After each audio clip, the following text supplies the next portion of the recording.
ultimate blessing. ಕನ್ನಡದಲ್ಲಿ ವಾಸಿಂಗ.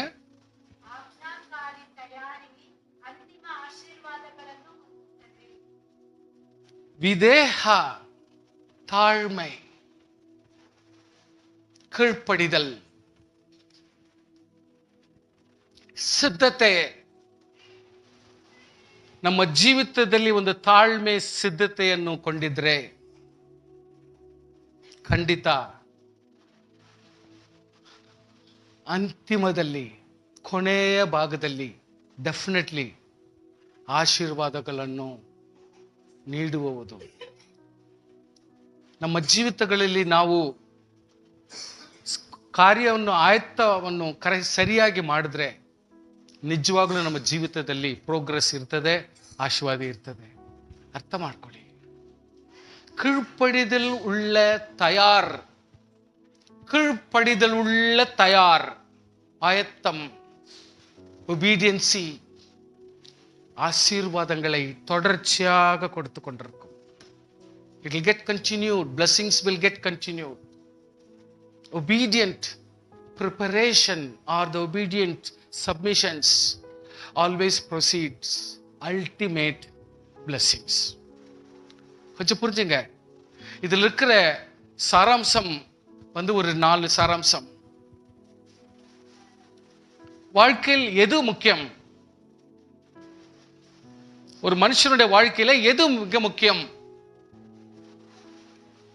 எது first தேவை? எது ஒரு ஆவிக்குரிய மனுஷன் கற்றுக்கொள்ள வேண்டிய முதல் பாடம்? தாழ்மை. உயர்வு கத்துக்க முடியாது, ஏன்னா வளர்ந்தா தான் உயர்வு. தாழ்மையில வளர்ந்தவங்க தான் உயர்வை பெற்றுக்கொள்ள முடியும். தாழ்மை கற்றுக்கொள்ளுகிறவன் தாழ்மை. காக்கி ட்ரெஸ் போட வச்சாங்க. இன்றைக்கு கூட ஜெர்மன் ஸ்கூல்ல போனா காக்கி ட்ரெஸ் தான் போடுறாங்க. போலீஸ் அந்த காலத்துல காக்கி ட்ரெஸ் தான் போட்டிருக்கிறாங்க. தே ஆர் தி சேவை செய்கிறவர்கள், பணிவிடையாளர்கள், உதவி செய்கிறவர்கள், சகாயக்கனு. அப்படிப்பட்ட ஒருவன் ஒபீடியன்ட்டா இருக்கணும். அப்படிப்பட்ட ஒரு ஆயத்தம் மட்டுமே, அப்படிப்பட்ட ஒரு ப்ரிப்பரேஷன் மட்டுமே ஆசீர்வாதத்திலே அவன் தவழ்ந்து தவழ்ந்து போவான். எது வரைக்கும்? Ultimate blessing. கடைசியாக வெளியேறப்பட்ட ஒரு ஆசீர்வாதம் என்று உண்டானால் அதை பெறுகிற வரைக்கும் கர்த்தர் நம்மை ஆசீர்வதிக்க முடியும். So please understand what is actually the blessing. What is the ultimate blessings? How we need to proceed. In what way we need to proceed. And what is the ingredient which we need to proceed?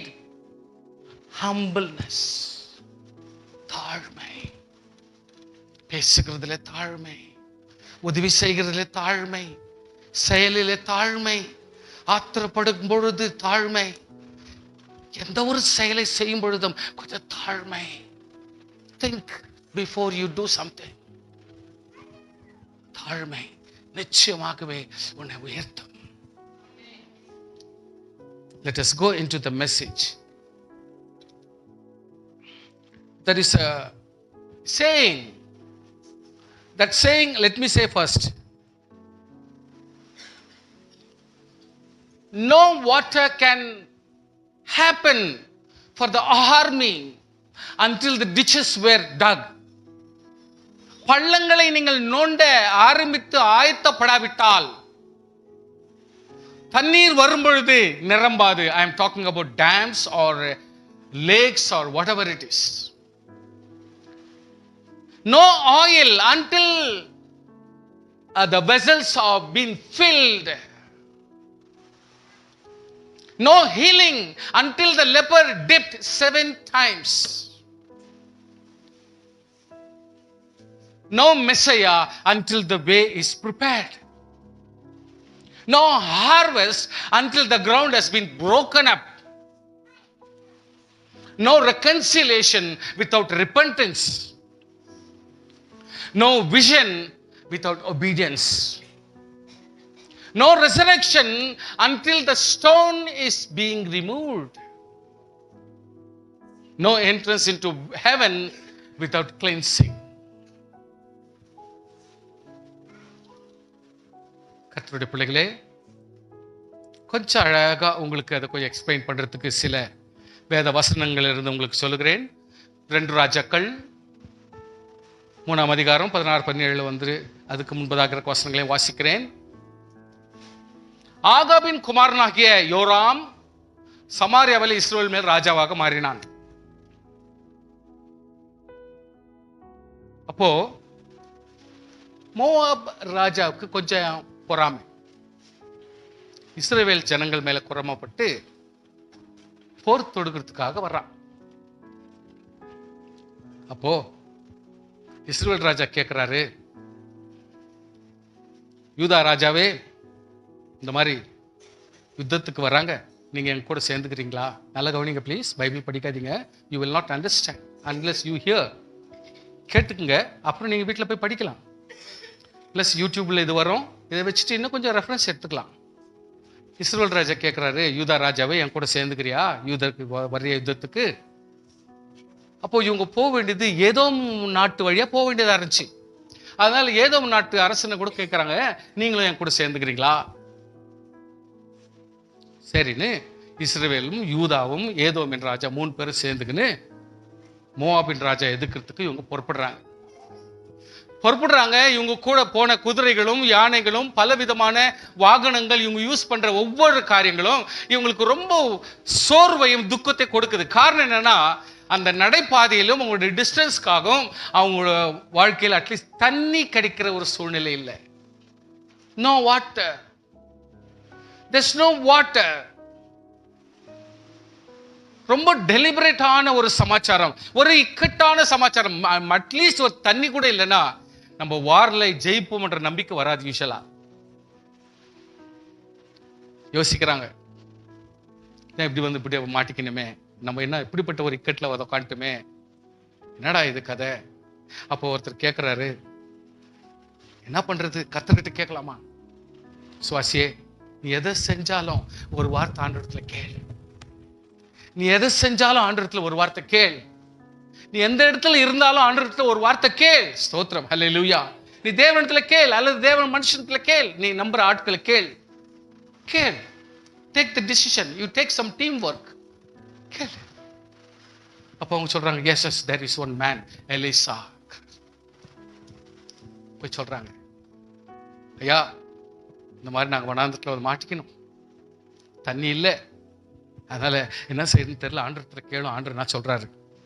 அப்பொழுது சாப்பாத்தின் குமாரனாகிய Elisha அவர் என்ன சொல்றாரு? இப்பொழுதும் ஒரு சுரமண்டலத்தை வாசிக்கிறவனை என்னிடத்துல கொண்டு வாருங்கள். So whatever it is, there should be a praise and worship. When we ask God, it accompanies with the worship. நாம் எந்த ஒரு ஆராதனை, எந்த ஒரு துதியும், எந்த ஒரு ஸ்தோத்திரத்தை நாம் செய்யும் பொழுது ஆட்டோமேட்டிக்கா நம்மளிருந்து ஒரு ஸ்தோத்திர ஜபமும் தேவனை கனப்படுத்துதலும் ஆண்டவரிடத்துல கேட்கிற கேட்குதல் ஒரு விண்ணப்பங்களாகவும் ஜபங்களாகவும் ஸ்தோத்திரங்களாகவும் மாறிக்கொண்டே இருக்கும். பிகாஸ் ஒரு கர்த்தருடைய பிள்ளை எப்பொழுதுமே அவருடைய மூச்சு அந்த ஸ்பீட்ல போயினே இருக்கும். ஸ்தோத்திரம். துக்கமா இருந்தா கூட அவர் அந்த ஸ்பீட்ல தான் போயின்னு பாரு. அவர் சொல்றாரு,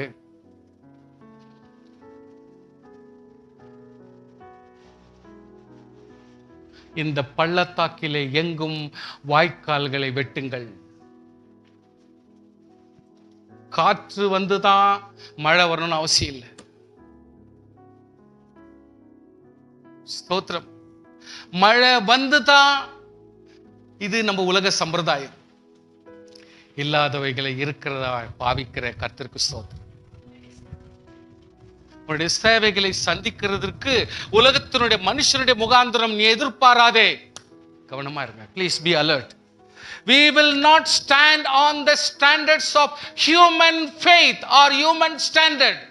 We have beyond human standard. சுவாசியே, எப்படியும் கர்த்தர் உனக்கு வெற்றியை கொடுப்பார். உலக சம்பிரதாயம் அல்ல. Never. நீ எதிர்பார்க்கிற மாதிரி கிடையாது. கர்த்தர் வித்தியாசமாக உன் காரியத்தில் செயல்படுவார். காற்றையும் காண மாட்டீர்கள், மழையும் காண மாட்டீர்கள். ஆனா ஒண்ணு மட்டும் செய்யும், நீ உன்னுடைய பிரயாசத்தினால நீ பள்ளத்தை தோண்டி வச்சிருக்கிற பாரு, அது உன்னுடைய மிருக ஜீவன்களும் நீங்களும் குடிக்கும்படிக்கு தண்ணீர்னாலே நிரம்பும். கைத்தட்டி ஸ்தோத்திரம் பண்ணுங்க பார்க்கலாம். ஹல்லேலூயா. That's all. உன்னுடைய பாத்திரங்கள், உன்னுடைய கிச்சன், உன்னுடைய பணம், உன்னுடைய பேங்க் பேலன்ஸ், ஆசீர்வாதங்கள் எதையானாலும் சரி, ஆண்டவருடைய ரிக்வெஸ்ட் பிரகாரம், உன்னுடைய ரிக்வெஸ்ட் பிரகாரம் அதை கர்த்தர் ஆசீர்வாதம் மாற்ற முடியும். That's all. எங்கிருந்து வருது பணம், யார் கொண்டாந்து கொடுக்குறாங்க, யார் ஹெல்ப் பண்றாங்க, doesn't matter. என் ஆண்டவராகிய கர்த்தருடைய சமூகத்திலிருந்து கொட்டுறதும் இல்லை, வந்து உழுவுறதும் இல்லை. என் தேவனாகிய கர்த்தர் உன்னை ஆசீர்வதிப்பது நிஜம். ஹல்லேலூயா. அதான் விசுவாசம், அதான் ஃபெய்த்ஃபுல்னஸ். நம்மளுடைய நம்பிக்கை கர்த்தருக்குள்ளாக நாம் வைத்திருக்கிற அந்த ஒரு பக்தி, அந்த உத்தமம், நியாயம், நீதி, பரிசுத்தம் இன்று நமக்கு ஆசீர்வாதத்தையும் பணத்தையும் பொருளையும் கூட்டி சேர்க்கும். அதற்காக ஸ்தோத்திரம் உண்டாவதாக. There cannot be, until you dig a hole, you cannot expect something happens. அது செய்கிறவர் கர்த்தர். உங்களுடைய வாழ்க்கையில் எப்படிப்பட்ட வேதனை இருந்தாலும் அதை சரிப்படுத்துகிறவர் கர்த்தர் என்பதை நீ அறிந்து கொள்ள. சின்ன காரியம் பெரிய காரியமா இருந்தாலும் சரி, ஆண்டவர் செய்வார். whether it's a school, whether it's a college, whether it is a workmanship or வேலையில் இருந்தாலும் சரி, கர்த்தர் செய்வார். தாழ்மை. ஒரு ஊழியக்காரன் இவருக்கு என்ன தெரியுது, தண்ணியை கேட்டாக்கா பள்ளத்தை நோண்ட சொல்றாரு. தான் நம்மளுடைய முட்டாள்தனம். தண்ணி குடிக்கிறதுக்கு தண்ணி கூடுறானாக்கா போய் பள்ளத்தை வெட்டுன்றாரு. எப்படி நியாயம்? என்னையா ஜபம்? கர்த்தருடைய பிள்ளைகளே, நம்முடைய வாழ்க்கையில பாருங்க, அதாவது நான் பல நேரத்தில் சொல்றேன், கண்மலை. நம்மளாம் யாரு? மலை. மலை அசைக்க முடியாது. விசுவாசம் அப்படி இருக்கணும். பெரிய காரியத்தை தேவன் செய்வார். ஹல்லேலூயா. நம்பர் 2, எலிஷா. தீர்க்கதரிசிகளுடைய புத்திரரில் ஒருவனுக்கு மனைவியா இருந்த ஒரு ஸ்திரீ, அம்மா எங்கிட்ட ப்ராப்ளம் சார், ரொம்ப ப்ராப்ளம் சார். ஏதோ ஒரு பாத்திரம் கொஞ்சம் எண்ணக்குது, வேற ஒண்ணுமே இல்லை சாமி, வீட்டுல ரொம்ப பிரச்சனை, நான் என்ன பண்றேன்னு தெரியல. நம்ம கிட்ட என்ன இருக்குதோ அதை வச்சு கிரியை செய்கிற தேவனுக்கு ஸ்தோத்திரம். நம்முடைய பிரயாசம் என்னவோ அதை வச்சு கர்த்தர் கிரியை செய்வார். ஹல்லேலூயா. உன்னுடைய முயற்சி எதுவோ அதை வச்சு கர்த்தர் கிரியை செய்வார். உன்னுடைய என்ன காரியத்துல நீ தொழில் செய்கிறாயோ அதை வச்சே கர்த்தர் உன் குடும்பத்தை காப்பாற்றுவார். You cannot enter into somebody's affair. Please.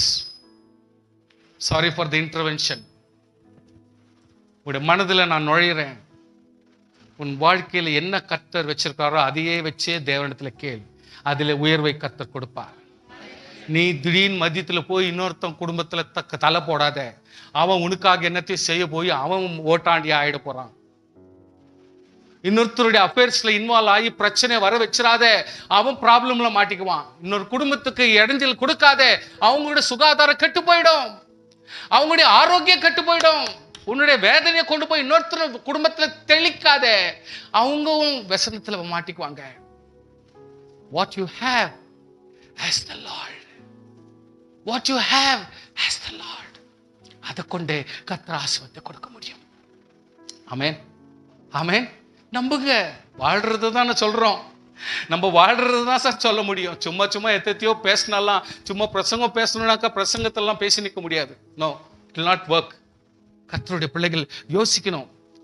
until no oil until the vessels were gathered. 2 ராஜாக்கள் 4ஆம் அதிகாரத்தில் வாசிக்கிறோம். தீர்க்கதரிசி புத்திரரில் ஒருவனுடைய மனைவியாக இருந்த ஒரு ஸ்திரீ எலிசாவை பார்த்து, உம்முடைய அடியான் புருஷன் இறந்து போனான், உம்முடைய அடியான் கர்த்தருக்கு பயந்து நடந்தான் என்பதை அறிவீர். கடன் கொடுத்தவன் இப்பொழுது என் 2 குமாரர்கள் தனக்கு அடிமைகளாக்கி கொள்ள வந்தான் என்றாள். எலிசாவை நோக்கி, நான் உனக்கு என்ன செய்ய வேண்டும்? வீட்டில் உன்னிடத்தில் என்ன இருக்கிறது சொல். அதற்கு அவள், ஒரு குடம் எண்ணெய் அல்லாமல் அடியாளுடைய வீட்டில் ஒன்றும் இல்லை. ஸ்தோத்திரம். ஹல்லேலூயா. அப்ளிகேஷன், விண்ணப்பம், வேண்டுதல் எல்லாம் சொல்லியாச்சு. whether it is தேவ மனுஷனா, கடவுளா, பரிசுத்த ஆவியானவரா, இல்ல ஜபத்திலையா, இல்ல உவாசத்திலையா, சொல்லியாச்சு. now declared. அப்படி அவன் சொல்றான், நீ போய் உன்னுடைய அயல் வீட்டுக்காரர் எல்லாரிடத்திலும் அநேகம் வெறும் பாத்திரங்களை கேட்டு வாங்கி உள்ளே போய் பிள்ளைகளுடனே நின்று கதவை பூட்டி அந்த பாத்திரத்தில் எல்லாவற்றிலும் வார்த்து நிறைந்ததை ஒரு பக்கத்தில் வை என்றான். அவனிடத்திலிருந்து போய் தன் பிள்ளைகளுடன் கதவை பூட்டி கொண்டு இந்த பாத்திரங்களை அவளிடத்தில் கொடுக்க அவள் அவைகளை வார்த்தாள். அந்த பாத்திரம் நிறைந்த பின் அவள் தன் மகனை பார்த்து ஒருவனை நோக்கி, இன்னும் கொஞ்சம் பாத்திரம் கொண்டாங்கப்பா, வந்து நேக்குது எல்லாம் ஆயில் ரொப்பலாமே. வேற பாத்திரம் இல்லை என்றான். அப்பொழுது எண்ணெய் நின்று போயிற்று. ஹல்லேலூயா. சார், மேடம், நான் உங்களை ஞாபகப்படுத்துறேன். உன்னுடைய பிரச்சனைக்கு உனக்கு உதவியா வந்து நிக்க போறது உன் குடும்பம் மட்டும்தான். நல்லா புரிஞ்சுங்க. உன்னுடைய சூழ்நிலைக்கும் உன்னுடைய இக்கட்டுக்கும் உன்னுடைய அழுகைக்கும் உன்னுடைய அங்கலாய்ப்புக்கும் இம்மிடியட்டா வரக்கூடிய ஒரு ஆத்மீயமான ஒரு நபர் சொன்னா உன் மனைவி பிள்ளைகள் மட்டுமே. கரங்களை தட்டி ஸ்தோத்திரம் பண்ணுங்க. உன்னுடைய ஐக்கியம் அங்கதான் இருக்கணும். உன்னுடைய ஐக்கியம் அங்கதான் இருக்கணும் சார். உன்னுடைய அன்பு அங்கதான் இருக்கணும். உன்னுடைய எதிர்பார்ப்பு அங்கதான் இருக்கணும். ಉನ್ನುடைய ಒಟ್ಟುರುಮೈ ಉನ್ನುடைய ನಿನ್ನ ಒಗ್ಗಟ್ಟು ಅಲ್ಲೇ ಇರಬೇಕು. உன்னுடைய ஒற்றுமை, உன்னுடைய நேசம், உன்னுடைய பாசம் அங்கதான் இருக்கணும் சார்.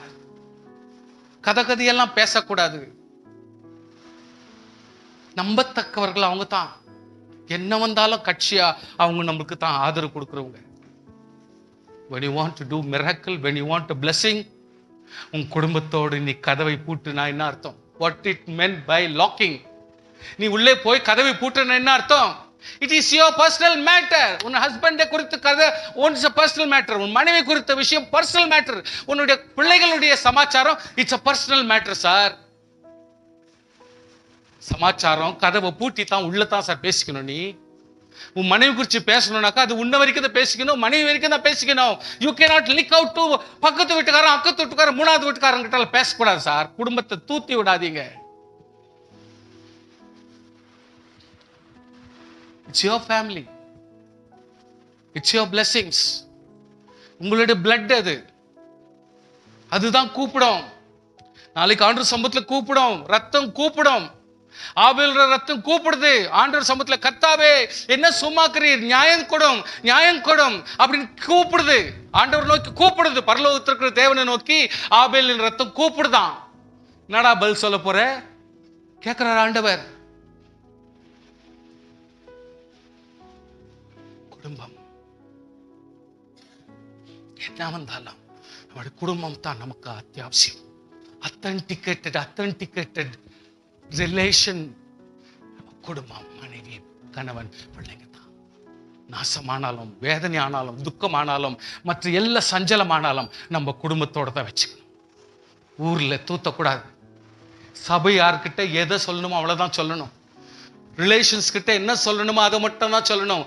எல்லாத்தையும் நீ எடுத்து போட்டுட்டீன்னா குடும்பம் அம்பலமாச்சுன்னா ஆண்டவர் உனக்கு கொடுக்கிற ஆசீர்வாதத்தை நீ இழந்து விடுவாய். Definitely you lose your preference. hallelujah. ஆசீர்வாதத்தை இழந்து போயிடுவேன். மிராக்கிள் நடக்காது சார். இங்க அவர் சொல்றார், தீர்க்கதரிசி சொல்றார், please get into your house, take whatever the பாத்திரம். யார்கிட்ட இருந்து ஒரு இரவெல்லாம் வாங்கணும்னாக்கா நீ வாங்கிக்கோ. எவ்வளவு பேர்கிட்ட வாங்கிக்கையா, அது உன் கதை.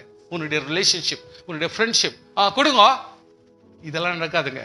தாழ்மையோடு கொஞ்சம் பாத்திரம் கொடுங்க, ஒரே நாள்ல கொடுத்துட்றேன், இல்ல 2 நாள்ல கொடுக்குறேன், இல்ல 10 நாள்ல கொடுக்குறேன். தட்ஸ் தி வே. எட்டுன்னு போ. நீ பிள்ளைகளே ஐக்கியப்படு. The miracle will begin. Sir, miracle will begin, sir. You expect the miracle, sir. இது கர்த்தர் எதுக்காக இதை போட்டு வச்சிருக்கிறாரு? சும்மா படிச்சுட்டு பாடம் படிச்சுட்டு போறதுக்கு இல்லை சார். இன்னைக்கு நம்ம குடும்பங்கள்ல நாம் ஒன்று கூடி ஜெபிக்க வேண்டும், ஒன்று கூடி பாடுபட வேண்டும். வேதனைகளுக்காக, துக்கங்களுக்காக நாம் இருந்து உபவாசத்தை ஜெபிக்கும் பொழுது கர்த்தர் அந்த குடும்பத்து நபருக்காக அற்புதத்தை செய்ய ஆரம்பித்து விடுவார். Hallelujah. You are the miracle performer. கையை உயர்த்துங்க. You are the miracle performer. இன்றைக்கு நீ அற்புதத்தை நீ செய்யத்தான் வேண்டும். அது உன்னுடைய தலை மேல இருக்கிற பாரம், உன்னுடைய கையில கொடுக்கப்பட்ட ஒரு ரெஸ்பான்சிபிலிட்டி. நீ செய்ய வேண்டும், செய்ய வேண்டும். miracle will happen.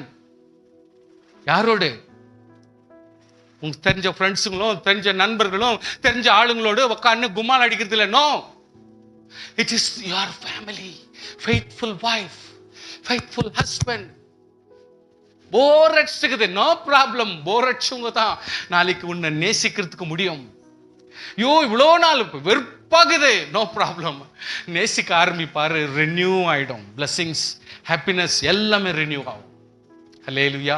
ஏன்னா அவங்க மட்டும்தான் உன் ரத்தத்தினுடைய ஒரு உரிமையாளர். அவங்க தான் உங்க மேல பாசம் வைக்கிறதுக்கு வாய்ப்பு, வேற யாருமே வரமாட்டாங்க.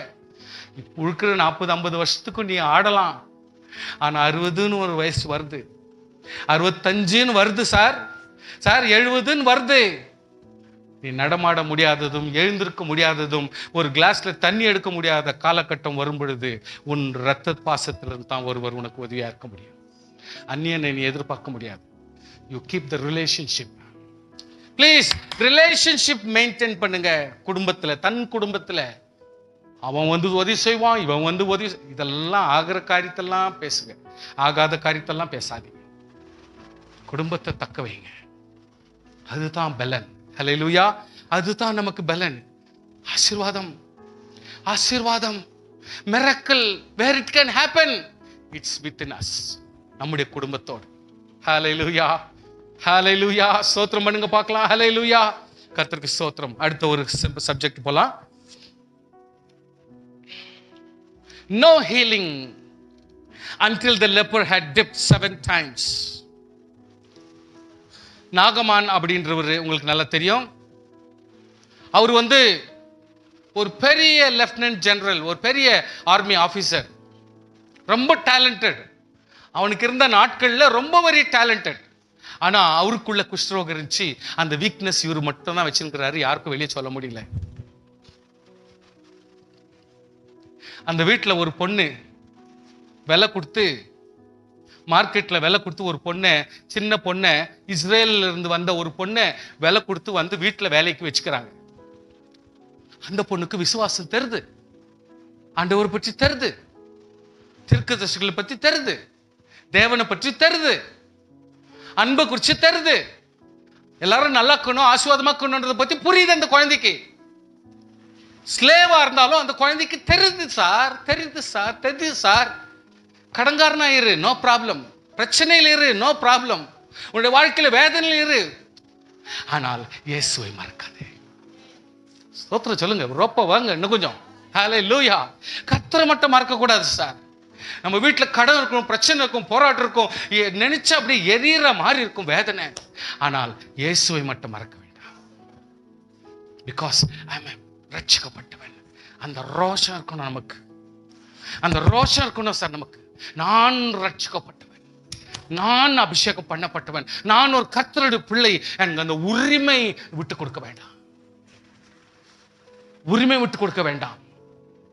You must have a personal patriotism, saying I am the child of God. உனக்கு நீங்களே பேசிக்கணும், நான் ஒரு கர்த்தருடைய பிள்ளை, எனக்குன்னு ஒரு தகுதிகள் இருக்குது, எனக்குன்னு ஒரு வாழ்க்கை ஒண்ணுக்குது, எனக்குன்னு ஒரு விசுவாசம் ஒண்ணுக்குது. அதை நான் இழந்தவனாக கோமாளியாய் நான் வாழ முடியாது. ஸ்தோத்திரம், ஸ்தோத்திரம். அப்பேற்பட்ட ஒரு சூழ்நிலையில இருக்கும் பொழுது அந்த வீட்டில் வேலை செய்கிற அந்த குழந்தைக்கு விஷயம் தெரிந்து போயிட்டு அம்மா கிட்ட போய் சொல்றாங்க, அம்மா ஐயாக்கு இப்படிப்பட்ட ஒரு வியாதிக்குதே, எனக்கு தெரியும், எங்க நாட்டுல ஒரு தீர்க்கதரிசி ஒருத்தர் இருக்கிறாரு, அவர்கிட்ட போனா உடனே சொக்கம் பண்ணிடுவார் அப்படின்னு இந்த குழந்தை சொல்லுது. அப்போ அந்த அம்மா போயிட்டு அவர்கிட்ட சொல்லுது, ஐயோ அந்த பொண்ணுக்கு தெரிஞ்சு போச்சா, சரி போட்டோம், என்ன விஷயமா இருக்கிறாரு ஒருத்தர் தீர்க்கதரிசி, அவர்கிட்ட போய் சொல்லிட்டா அவர் உடனே சொல்லு. சரி நீ இவர் போறாரு, ஒரு ராஜா கிட்ட போயிட்டு, ஐயா எனக்கு ஒரு பெரிய லெட்டர் கொடுங்கோ, நான் இஸ்ரவேல் ராஜா கிட்ட போனோம், அங்க போயிட்டு என் சுகப்படுத்திக்கணும், அதனால எனக்கு ஒரு லெட்டர் கொடுன்னு சொல்லணும். அவங்க நாட்டில் போயிட்டு ஒரு லெட்டர் எல்லாம் வாங்கிக்கிறாரு. வாங்கி இஸ்ரவேல் கிட்ட போறாரு. இஸ்ரவேல் ராஜா கிட்ட போயிட்டு, சார் உங்க நாட்டில் ஏதோ ஒரு தீர்க்கதரிசிக்கிறாராம், அவரு எல்லா வியாதியும் சௌக்கியப்படுத்துவாராம், அதனால எனக்கு சுகம் வேணும் அப்படி சொன்னேன். நாயா என்ன கடவுளா பண்ணிட்ட? யார் என்ன சோதிக்கிறதுக்காக யார் சொல்லியது? அப்போ ஒருத்தர் கைட் பண்றான். இஸ்ரவேல் ராஜாக்கே மூடனா இருந்தாலும் கூட அங்க சில பேர் தெரிஞ்சவங்க இருக்கிறாங்க. நோ, தீர்க்கதரிசி இருக்கிறார். அப்படியா? அப்படியா சார்? அது மட்டும் இல்ல சார், நீங்க பெட்ரூம்ல என்ன பேசுறீங்களோ அத்தை கூட அவர் கண்டுபிடிச்சிருவார் சார். அடாடாடா, அப்போ பெட்ரூம்ல கூட எந்த வேலையும் செய்ய முடியாது பொழுதுதே இவர் பண்ற கதையை பார்த்தா. சுவாசியே, அதாவது தேவையுள்ள காரியங்களை மட்டும் தான் தெரிவிக்கிற கர்த்தர். இந்த வசனத்தை நீங்க படிக்கும் பொழுது ரொம்ப ஞானமா படிக்கணும். என் தேவனாகிய கர்த்தர் ஊழியக்காரருக்கும் தீர்க்கதரிசிக்கும் யாருக்குமே எதை தெரிவிக்க வேண்டுமோ அதை மட்டும் தான் தெரிவிப்பார். எல்லாவற்றையும் தெரிவிச்சா அவன் பாஸ்டர் கிடையாது, அவன் மோடி வித்தக்காரன், மந்திரவாதி. எல்லா விஷயம் ஒரு விசுவாசி ஒரு பாஸ்டர் தெரிஞ்சுக்கின்னு உங்ககிட்ட ஆட்டம் ஆடுறானாக்கா அவன் பாஸ்டர் இல்லை, அவன் மந்திரவாதி. ரொம்ப உஷாராக்கணும். விசுவாசிகள் ரொம்ப கேர்ஃபுல்லா இருக்கணும். இன்கேஸ் பாஸ்டர் அசோக் ராஜே அப்படிப்பட்ட கிரியை செஞ்சா தள்ளி வைங்க தூரம். உஷாரா இருங்க. விசுவாசிகள் எப்பொழுதுமே கவனத்தோடு இருக்க வேண்டும். கேட்கிறான், டைரக்ஷன் கொடுக்குறாங்க, போறான், வெளியே நிக்கிறான், மூட்டை மூட்டையா கோல்டு காயின், சில்வர் காயின், மாற்று வஸ்திரங்கள் எடுத்துன்னு போயிட்டு இருக்கிறான். பெரிய பெருமையா போயிருக்கான். அந்த தீர்க்கதரிசி என்னை சுகப்படுத்திட்டா அவருக்கு நான் இவ்வளவு அள்ளி கொடுப்பேன், இப்படி தூக்கி கொடுப்பேன், மூட்டை மூட்டையா கொடுப்பேன் அப்படின்னு ரொம்ப ஆசீர்வாதமா அவன் போயிட்டு இருக்கிறான். போய் சொல்றான். அவர் சொல்றாரு, ஏஞ்சி வரவே இல்லை. அவர் சொல்றாரு, ஆசீர்வாதம் தானே, அது எனக்கு சொல்லப்போம். ஆசீர்வாதம் தானே வேணும்ன்றாரு. சொல்லு சொல்லு, ஆசீர்வாதம் தான் நம்ம வேணும். கேளு கேளு, ஆசீர்வாதம் தானே வேணும். கர்த்தர் உடனே செய்வார். பார்க்க மாட்டேன் பாரு, எங்கிருந்து ஆசீர்வாதம் வரும்? பார்த்தா தானே ஆசீர்வாதமே வரும். அது மூஞ்சே பார்க்க மாட்டேன். வேணும்னா பாரு, இல்லைன்னா விட்டுடு அப்படின்றியா? சார் அவர் ஏஞ்சி வரவே இல்லை சார். அங்க இருந்துக்கினே யோர்தான்ல போயிட்டு 7 தரம் முழுகணும், சுகமாவாய். அவர் இங்க சொல்றாரு, அடாட என்னென்னவோ ஆறுங்கள்லாம் நம்மலாம் வச்சுருக்கிறோம், அதை விட இது பிரமாதமா? என்னென்னவோ ஆறு நம்ம ஊர்ல ಎவ்வளೋ பெருசாகுது. ಹಲ್ಲೆಲೂಯಾ. ಏನು ನಮ್ಮ ಮನೇಲಿ ಎಷ್ಟು ದೊಡ್ಡ ಸೋಫಾ ಇಟ್ಕೊಂಡಿದ್ದೀನಿ, ಎಷ್ಟು ದೊಡ್ಡ ಮನೆ ನಾನು ಇಟ್ಕೊಂಡಿದ್ದೀನಿ, ನಂದು ಒಂದು ಕೋಟ್ ಹಾಕ್ಬಿಟ್ರೆ ಎಷ್ಟು ಕಾಸ್ಟ್ಲಿ ಗೊತ್ತಾ? ಆಡಾಡ ಇಷ್ಟು ಗೋಲ್ಡ್ ಸಿಲ್ವರ್ ಇದೆಲ್ಲ ಹಾಕ್ಬಿಟ್ರೆ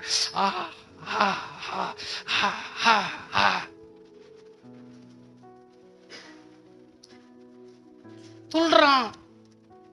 கொண்டாந்த கோல்டு எதனா ஒன்று விளக்குறையுமா மாத்தணும். இப்போ யாருக்கோ கொடுத்துடணும், ஃபெயிலியர் ஆயிப்போச்சே, எனக்கு மரியாதை கிடைக்கல, என்னென்னவோ உலக பிரகாரமான செயல் எல்லாம் வெளியே வருது. எப்படியெல்லாம் நான் நினைச்சேன், வர்ற உடனே திடீர்னு பார்த்து இப்படி எல்லாம் ஹானர் பண்ணிடணும். Hi brother, how are you, how are you fine, அப்படி சிரியேண்டா, காசு கொடுத்தா சிரிக்க சொல்லணும். சுவாசியே சுவாசியே நல்ல கவனிங்க.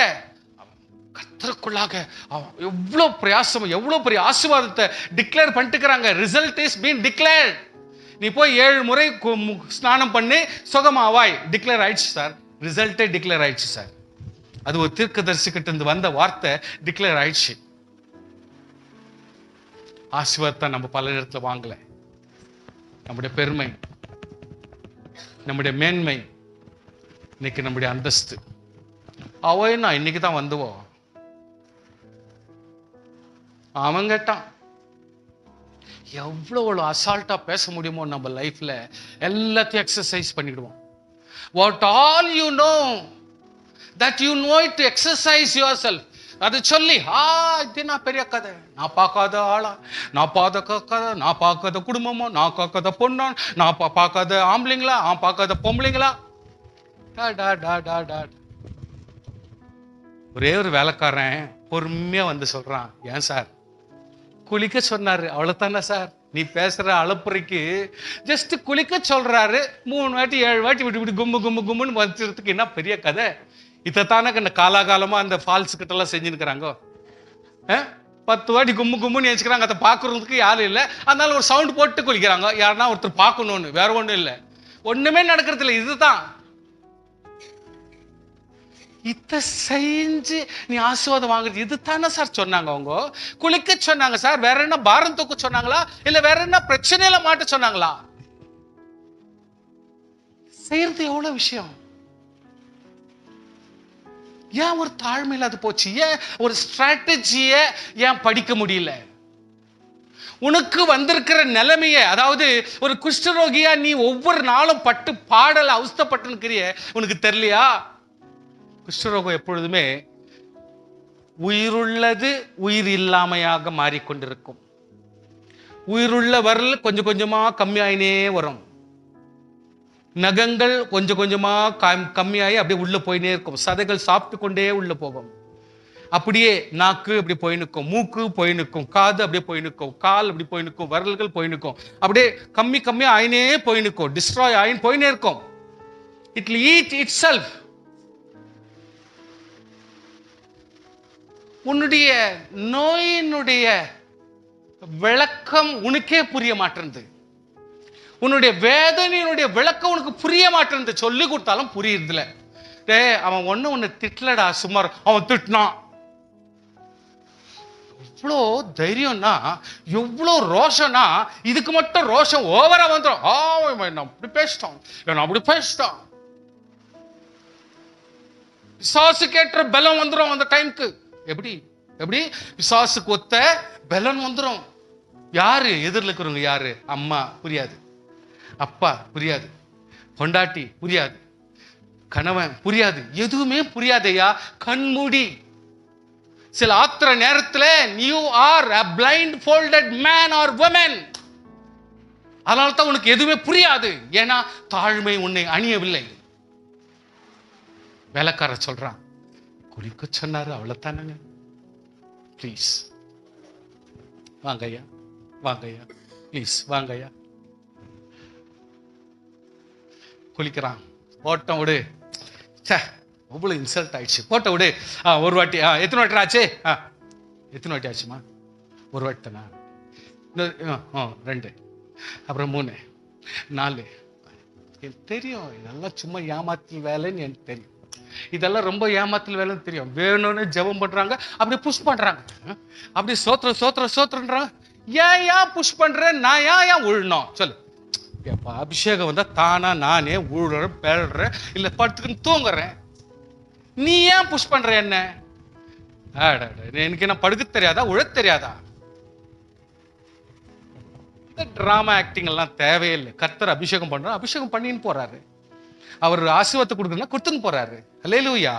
நான் புஷ் பண்ணி தான் நீ உழணும்னாக்கா அந்த மாதிரி உழ வேண்டிய அவசியமே இல்லை. அபிஷேகம் பண்றது அது இல்லை. ஆத்மீய வாழ்க்கை, அற்புதமான வாழ்க்கை, ஜெயமுள்ள வாழ்க்கை, சாட்சி உள்ள வாழ்க்கை முக்கியம்.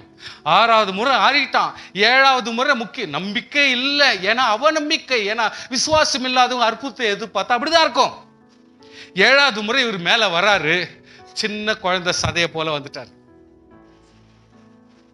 ஐயோ எனக்கே ரொம்ப குஷியாகுது. ஐயோ எனக்கே ஏன் சதைய இவ்வளவு ஒரு இளமையா இருக்குமா எனக்கு புரியல. இவனால ஆச்சரியம்.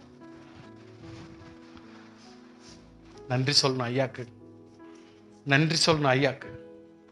அது ஒரு பெரிய பிரச்சனையா இருக்கும். ஆக்சுவலா அவங்க போயிட்டு அதை கொடுக்க போயிருந்தான்னா பிரச்சனையா இருக்கும். இந்த இடத்துல கேம் ஆடுந்து கேசி, அங்க போவாதையும் அவர்கிட்ட போக முடியாது, எல்லாத்தையும் தடை பண்ணி இவன் ஒரு ஆட்டம் ஆடிட்டது, ஒரு பெரிய டிராமாவே பண்ணிட்டது இவனுக்கு தான், கேஎஃப்சிக்கு தான் கதை. அதர்வைஸ் அங்க போயிருந்தன்னா என் ஆண்டவராகிய கர்த்தர் உன்னிடத்துல உன்னுடைய கோல்டு மூட்டையும் சில்வர் மூட்டையும் எதிர்பார்க்கல. ஆசீர்வதிக்கிற தேவன் அவர். ஹல்லேலூயா. ஆசீர்வதிக்கிற கர்த்தர். ஹல்லேலூயா. நன்மை செய்கிறவர். அப்படி சொல்லியிருப்பார். ஒருவேளை பணம் எனக்கு வேணாம்னு சொல்லியிருப்பார். இது எல்லாத்தையும் இவன் பழிச்சு கட்டிட்டான். விசுவாசியே, there cannot be a miracle, no healing of leprosy until you dip 7 times. What is 7 times? ஆசீர்வாதம் கிடைக்கிற வரைக்கும் முழுகணும். அதாவது ஒரு காரியத்தை ஆண்டவர் சமூகத்தில் ஜெபிக்க ஆரம்பித்து விட்டால் 7 times means till I get blessings, till I am renewed, I need to keep praying, I need to fast, I need to ask God. கர்த்தரத்தில் கேட்டுக்கொண்டே இருக்க வேண்டும். Hallelujah. Prolonging till that time. ஆண்டவருடைய ஆசீர்வாதம் பெறுகிற வரைக்கும் நாம் ஜெபித்துக் கொண்டே இருக்க வேண்டும். 7 முறை முழுகிறதுனா என்ன பெரிய கதையாயுது. ஸ்தோத்திரம் ஸ்தோத்திரம் சொல்லுங்க பார்க்கலாம். ஸ்தோத்திரம் சொல்லுங்க பார்க்கலாம். இன்னும் சத்தமா ஸ்தோத்திரம் சொல்லுங்க பார்க்கலாம். Thank you.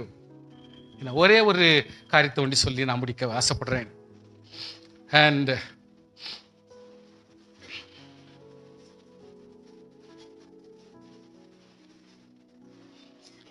a blind man, no vision without obedience. யோவான் 9:7 ஆண்டவர் ஒரு பிளைண்ட் மேன் ஆண்டவர் சமூகத்தில் போயிட்டு, கர்த்தாவே நான் கண் பார்வை வேண்டும் என்று கேட்கிறான். அப்பொழுது ஆண்டவராய் கர்த்தர் அந்த குருடங்கிட்ட போயிட்டு சொல்றாரு, நீ போய் சீலோவாம் குளத்திலே கழுவு என்றார். சுவாசியே, கொட்டேஷன்லாம் எடுத்து வாசிட்டீங்களா? நான் சொல்றது கொஞ்சம் புரிஞ்சுங்க ப்ளீஸ். கண்ணு தெரியுது, நீங்க ஜெபிக்கிறீங்க, கர்த்தர் சுகப்படுத்துறது நியாயம். இதை குழுவா வர்றாங்க, கேங்கா வர்றாங்க, ஜெபிக்கிறாங்க, சபையா ஜெபிக்கிறாங்க, ஆசீர்வாதம் வேணும், கர்த்தர் சுகப்படுத்துறது நியாயம். இங்க வந்திருக்கிறவங்க குருடன். அந்த காலத்து குளம் சீலோவாம் குளம் எப்படி இருந்துச்சுனாக்கா, ஆல்மோஸ்ட் 20, 25, 30 feet டவுன். படிக்கட்டு மாதிரி எவ்வளோ ஸ்டீப்பா இறங்கணும். ஸ்டீப்பா இறங்கி போய் தான் அந்த சீலோவாம் குளத்தை போயிட்டு டச் பண்ண முடியும். அந்த குருடனுக்கு ஆண்டவர் சொல்றாரு, நீ சீலோவாம் குளத்துல போய் கழுவு. சீலோவாம் என்பது ஏன் அப்படி பேர் வந்துச்சுன்னா, அனுப்பப்பட்டவன். Is been sent. அனுப்பப்பட்டவன் போறான். யாரையோ கைடன்ஸ் எடுத்துன்னு போய் தான் ஆகணும். ஆண்டவர் சொல்லிட்டார், செய்யணும். கீழ்ப்படிதல் சுகத்தை கொடுக்கும். ஹல்லேலூயா. கீழ்ப்படிதல் சுகத்தை கொடுக்கும். வெதர் விஷன் இருக்குதா, கண் பார்வை இருக்குதா இல்லையா, அது ரெண்டாவது மேட்டர். டோட்டலி கீழ்ப்படிதல் ஆசீர்வாதத்தை கொடுக்கும். இந்த அற்புதத்தை செய்யும். அவன் போய் கழுவி பார்வை இழந்தவனாய் திரும்பி வந்தான். கர்த்தருக்கு ஸ்தோத்திரம். ஹல்லேலூயா. லாசரஸ் கூட அதே மாதிரி தான். No resurrection until the stone has been removed. ஆண்டவர் சொன்னார், லாசருவே வெளியே வா. கர்த்தர் சுகத்தை கொடுத்துட்டாரு. ஆனா இவங்க கல்ல எடுக்க மாட்டேன்றாங்க. ஏன்னா 4 நாள் ஆயிடுச்சு, நாருமே அப்படின்னு பாலிசியிலே உட்காந்துக்கிறாங்க. They have a policy saying that 4 நாள் ஆகி போச்சு, இது ஸ்மெல் வந்துடும், அவ்வளவுதான், முடிஞ்சு போச்சு, இது டெட் பாடி, முடிஞ்சு போச்சு. கர்த்தருடைய வார்த்தைக்கு நம்பிக்கை இல்லை. There's no faith. விசுவாசிகள் நம்ம பேசினா கூட நம்ம கிட்ட faith இல்லாத போயிடுது. கர்த்தர் சொல்லுகிறார், இயேசு கல்லை எடுத்து போடுங்கள் என்றார். மரித்தவனுடைய சகோதரி மார்த்தாள் அவளை நோக்கி, ஆண்டவரே இப்பொழுது நாருமே 4 நாள் ஆயிற்றே என்றாள். அவர்கள் கல்லை எடுத்தார்கள். லாசரு உயிரோடு எழுந்து வந்தான். கர்த்தருக்கு ஸ்தோத்திரம் உண்டாவதாக. ஹல்லேலூயா, ஹல்லேலூயா. விசுவாசியே ஸ்தோத்திரம். There cannot be tribulation. Who came out of the great tribulation entering into the heaven? ஒரே ஒரு கடைசி வசனத்தை வாசித்து நான் முடிக்க ஆசைப்படுகிறேன். வெளிப்படுத்தல் 7 13, 14. அப்பொழுது மூப்பரில் ஒருவனை நோக்கி, வெள்ளை அங்கிகளை தரித்திருக்கிற இவர்கள் யார், எங்கே இருந்து வந்தார்கள் என்று கேட்டான். அதற்கு நான், ஆண்டவனே அது உமக்கு தெரியும் என்றேன். அப்பொழுது அவன், இவர்கள் மிகுந்த உபத்திரத்திலிருந்து வந்தவர்கள். ஸ்தோத்திரம். இவர்கள் மிகுந்த உபத்திரத்திலிருந்து வந்தவர்கள். இவர்கள் தங்க அங்கிகளை ஆட்டுக்குட்டியானுடைய இரத்தத்திலே தோய்த்து வெளுத்தவர்கள். சுவாசியே, மிகுந்த உபத்திரத்திலிருந்து வந்தவர்கள். நம்முடைய வாழ்க்கை, நம்முடைய குடும்பம், உலகத்தினுடைய சரிதை, நம்முடைய எஜுகேஷன், நம்முடைய வேலை, நம்முடைய கஷ்டம், நம்முடைய சம்பளம், நம்முடைய செலவு, நம்முடைய போக்குவரத்து எல்லாமே it's all complicated. Unless you strategically work on that. அதில் உள்ள சிரமங்களை புரிந்து கொண்டு நீ செயல்படாவிட்டால் you cannot overcome things. ಕರ್ತನ ಮಕ್ಕಳು ಯಾವತ್ತು ನಮ್ಮ ಜೀವಿತದಲ್ಲಿ ಯಾವ ಕುಟುಂಬದಲ್ಲಿ ಪ್ರಶ್ನೆ ಇಲ್ಲ, ಯಾವ ಕುಟುಂಬದಲ್ಲಿ ವೇದನೆ ಇಲ್ಲ, ಯಾವ ಕುಟುಂಬದಲ್ಲಿ ಹೋರಾಟ ಇಲ್ಲ, ಅದನ್ನು ಹೇಳಿ. ಬಟ್ ನಮಗೆ ಯಾವತ್ತು ಒಂದು ಪ್ರಾರ್ಥನೆ ದೃಷ್ಟಿ ಪ್ಲಸ್ ದೇವರಲ್ಲಿ ಜ್ಞಾನ. கர்த்தாவே இதை சால்வ் பண்ணக்கூடிய ஞானத்தை கொடும் ஆண்டவரே. இதை எப்படி சால்வ் பண்ணுற அறிவை கொடும் ஆண்டவரே. எப்படி பேசணும் எனக்கு புத்தி சொல்லிக் கொடு ஆண்டவரே. எப்படி நான் பழகணும், எப்படி நான் இதுக்கு ஆன்சர் பண்ணணும் எனக்கு சொல்லிக் கொடும் ஆண்டவர் என்று கர்த்தர் சமூகத்தில் இருந்து கேட்கும் பொழுது கர்த்தரன் சொல்லிக் கொடுப்பார். நான் வேலை செஞ்ச காலத்துல திடீர்னு ஒசூர்ல இட்டுன்னு போயிடுவாங்க, தெங்கினி கோட்டைக்கு இட்டுன்னு போயிடுவாங்க, சிட்கோ இட்டுன்னு போயிடுவாங்க, ஹட்கோ இட்டுன்னு போயிடுவாங்க. எங்கன்னா ஒரு இடத்துல ஏதோ ஒரு மிஷின் ப்ராப்ளம் இருக்கும். அங்க போய் பார்த்தா கிட்ட இந்த ஸ்டேஜ் அளவுக்கு இதை விட பெருசாவே இருக்கும். பெரிய பெரிய அந்த கிரானைட் கிரைண்ட் பண்றது ஹார்டு அவ்வளவு பெருசு இருக்கும், சாஃப்ட் அந்த மாதிரி இருக்கும். அதை ரிப்பேர் பண்ணணும்னா 5 டன் 6 டன் ஒரு பொருள் லிஃப்ட்ல போட்டு மெதுவா எடுக்கணும், திரும்பி எடுக்கணும், ஸ்கிரேப் பண்ணணும். தெரியும் விசுவாசிகளே சில பேர் என் கூட வந்திருக்கிறீங்க வேலைக்கு. எப்படிப்பட்ட வேலை சப்போ ஆண்டு சமூகத்துல ஜெபிப்பேன். கர்த்தாவே மனசுக்குள்ளவே, வெளியில இல்லைங்க, வெளியில ரொம்ப தெரிஞ்ச மாதிரி நிற்பேன், தாழ்மையா இருப்பேன். ஆனா ஆண்டு சமூகத்துல கெஞ்சுவேன். கர்த்தாவே கூப்பிட்டாங்க சாமி, வந்துட்டேன். நானா போயிட்டு வேலை கொடு நான் கேட்கல, அவங்களே கேட்டுக்கிறாங்க. கர்த்தர் ஏதோ ஒரு காரியத்தை செய்யற, ஸ்கூலோ சர்ச்சோ வீட்டை ஏதோ கட்டுறீர். எப்போ நான் வேலை செஞ்சு கட்சியை ரிட்டையர்ட் ஆயிட்டு நான் ஏதோ ஒரு நல்ல காரியம் பண்ணணும், எங்கிருந்து பண்ண முடியும் இதெல்லாம் அவரை கதியா. அதனால தான் சுவாமி நான் 14 வருஷத்துல ரிட்டையர்மெண்ட் நானே வாங்கி வெளியே ஓடையான்ட்டேன். என் பொண்டாட்டி மாலை போட்டு அவ்வளோதான் அவன் செத்துட்டு அவ்வளோதான் முடிச்சுட்டு வெளியே வாடா ரிட்டையர்ட் அப்படின்னு சொல்லிட்டு கூப்பிடுறதுக்கு பதிலாக நானே வெளியே ஓடையான்ட்டேன். இந்த சமயம் பார்த்து அந்த மாதிரி மெஷின்ஸ்க்கு போய் வேலை செய்யறேன். எனக்குள்ள பக் பக்கனுக்கும். கர்த்தாவே நீர் தயவு காட்டணும், உள்ள துடிக்கும். கர்த்தாவே நீ இறக்கம் காட்டணும். HMTலேருந்து வந்திருக்கிறான் அப்படின்னு சொல்லிட்டு கொடுத்துருக்குறாங்கோ, நான் அதை கரெக்டா செய்யணும். சார் ராஜாஜிநகர் இண்டஸ்ட்ரியல் ஸ்டேட்ல ஒரு மிஷின் பண்ணேன் பாருங்க சார். இந்த ஹாலுடைய பாதி சைஸுக்கு இருக்கும் சார் வர்டிக்கல் லேத்து அவ்வளவு பெருசு இருக்கும். ரவுண்டா அவ்வளவு பெரிய ஆப்ஜெக்ட் அதுல வச்சுட்டு அது ரொட்டேட் ஆகும். இங்க மெஷின் இப்படி அப்படியே கிரைண்ட் பண்ணும், மில்லிங் பண்ணும், டர்னிங் பண்ணும். அதை ஸ்கிரேப் பண்ணிருக்கிறேன். கர்த்தாவே வந்துட்டான்ப்பா. கொஞ்சம் நான் கேர்லெஸ்ஸா திடீர்னு அதுல ஹேண்ட்லிங் பண்றதுல தப்பு அனுப்பிச்சா கூட நான் ஒரே செகண்ட்ல நாசமா போயிடுவேனே. கர்த்தர் இதுக்கு தான் என்ன அழிச்சிரா, எனக்கு புத்தி தாராண்டவரே. எப்படி ஞானமா நான் பிஹேவ் பண்ணணும், எப்படி நான் இதெல்லாம் ஹேண்டில் பண்ணணும், ஒவ்வொரு பொருளும் எவ்வளவு இம்பார்ட்டன்ஸ் கொடுக்கணும்ன்றத எனக்கு சொல்லி தாராண்டவரே.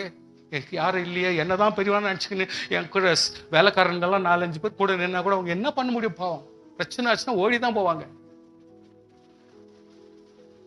ஒவ்வொரு நாளும் ஒவ்வொரு வேலையில போனாலும் நான் அப்படியே கெஞ்சிக்கினே இருப்பேன். அந்த வேலை முடிகிற மட்டும் கெஞ்சுவேன். ஒரு நாளெல்லாம் கெஞ்சுவேன் சார், ஒவ்வொரு நாளெல்லாம் கெஞ்சுவேன். ஆண்டவர் அச்சீவ் பண்ண உதவி செய்தார் சார். ஏன்னா அதுல யார் இன்வால்வ் ஆகுறாங்களோ அவங்களுக்கு தான் தெரியுங்க வருத்தம். எல்லாருக்கும் தெரியாது. இப்ப நீங்க கேட்குறீங்க, உங்களுக்கு அந்த சீரியஸ்னஸ் புரியாது. நம்ம அதுல இன்வால்வ் ஆயிடுறோம் இல்ல. இப்போ நம்மளுக்கு தான் சாவா உயிரா அப்படின்றது எங்களுக்கு தான் தெரியும் அந்த கதை. அதுல ஜெயிச்சிட்டேன்னாக்கா அது நான் தான் ஜெயிச்ச மாதிரி கதை. கர்த்தர் தான் புத்தி கொடுக்கணும். அது எல்லாம் சக்சஸ் பண்ணி கர்த்தர் நடத்தி கொண்டு போய் ஒரு நாளைக்கு 1000 ரூபாய் மேனிக்கு, அப்போ 80ல 1000 ரூபாய் ஒரு நாளைக்கு சம்பாதனை. அப்படி மாதிரி கணக்குல வச்சு நான் சம்பாரிச்சு இவ்வளவு தூரத்துக்கு கொண்டாந்துட்டேன். உன்னுடைய தொழில், உன்னுடைய பிரயாசம், உன்னுடைய கஷ்டம், உன்னுடைய குடும்பம், உன்னுடைய ஸ்ட்ராட்டஜி எவ்வளவு தூரம்னா இருக்கட்டும், ஆண்டவர் சமத்துல கெஞ்சிப்பார், ஆண்டவரத்துல கேட்டுப்பார். கர்த்தாவே இப்ப நான் வாய் மூடணுமா, மூடிக்கிறேன் ஆண்டவரே. பேசணுமா, என்ன பேசணும் சொல்ல ஆண்டவரே, கேளு. அப்ப கர்த்தர் சொல்லி கொடுப்பார். ஃபெயிலியர் மாதிரி தெரியும், தோத்து போயிட்டேன், பரவாயில்ல, என் கர்த்தர் உனக்கு ஜெயத்தை கொடுப்பார். பொண்டாட்டிக்கிட்ட நான் தோத்து போயிடுறது ஒரு கதையா ஐயா? புருஷன்கிட்ட தோத்துறது ஒரு கதையா? சொல்லு. ஏன் பெத்த குழந்தை இவ்வளோண்டு கையில தூக்கிட்டேன், இன்னைக்கு அது பெருசு வளர்ந்துட்டு இருக்குது, அதுகிட்ட நான் போய் தோத்துருவேனா? எதை எப்படி புரிஞ்சுக்கணும்னு புரியாதா உங்களுக்கு?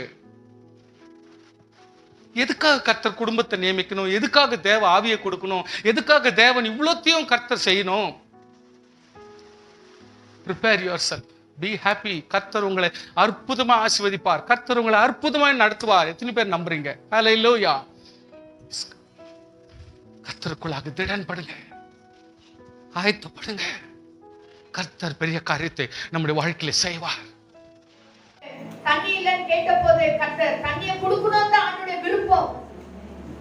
வெதவிடு வீட்டுல எண்ணெய் கொடுக்கணும் தான் கர்த்தருடைய விருப்பம். நம்ம எல்லாம் கஷ்டப்படணும், துக்கப்படணும், வேதனை பண்ணணும்ன்றது அவனுடைய விருப்பமே இல்ல.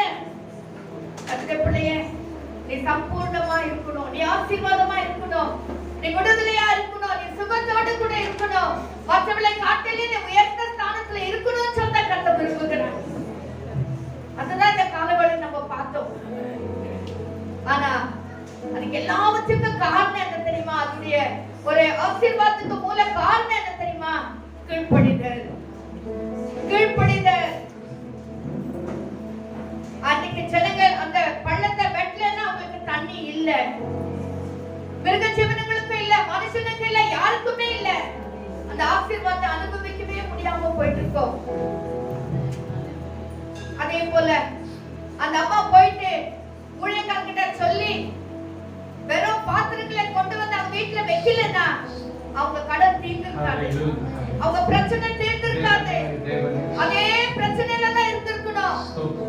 இங்க கூட கீழ்ப்படிதலை பார்க்கிறோம். நாகமன் குஷ்டரோடைய வாழ்க்கையில கூட அவன் கீழ்ப்படியில, நான் போய் இதுல முழுகிறதா, ஏன் எங்க ஊர்ல இல்லையா, அது இல்லையா, அது இல்லையா, இது இல்லையான்றான். ஆனா அவன் எப்ப கீழ்ப்படிந்தானோ அப்பதான் அவனோட வாழ்க்கையில வெற்றி, அப்பதான் அவனோட வாழ்க்கையில ஜெயம். கர்த்தருடைய பிள்ளைகளே, நம்ம எல்லாரும் எழுந்து நிற்கலாமா? எழுந்து நிற்கிறதுக்கு ஒரு அர்த்தம் இருக்கு, கையை உயர்த்தி ஜெபிக்கிறதுக்கு ஒரு அர்த்தம் இருக்கு. ஆண்டவர் சமூகத்துல தாழ்மைப்படுகிறதை காட்டுகிறது.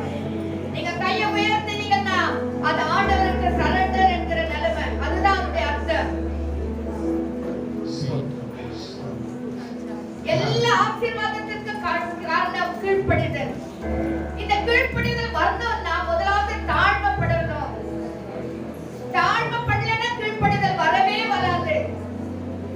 நாகமன் சொல்லிட்டார் பாத்தீங்களா, நான் யார் தெரியுமா, நான் எப்பேற்பட்டவன் தெரியுமா, நான் போயிட்டேன் அப்படின்னா அப்படி நினைச்சிருந்து அவன் தாழ்மைப்படாதனால தான் ஆசீர்வாதம் வரல. எப்ப அவன் முழுமையாய் தாழ்மைப்படுகிறானோ 7 முறை முழுகின பிறகு அவனோட வாழ்க்கையில ஜெயம், வெற்றி.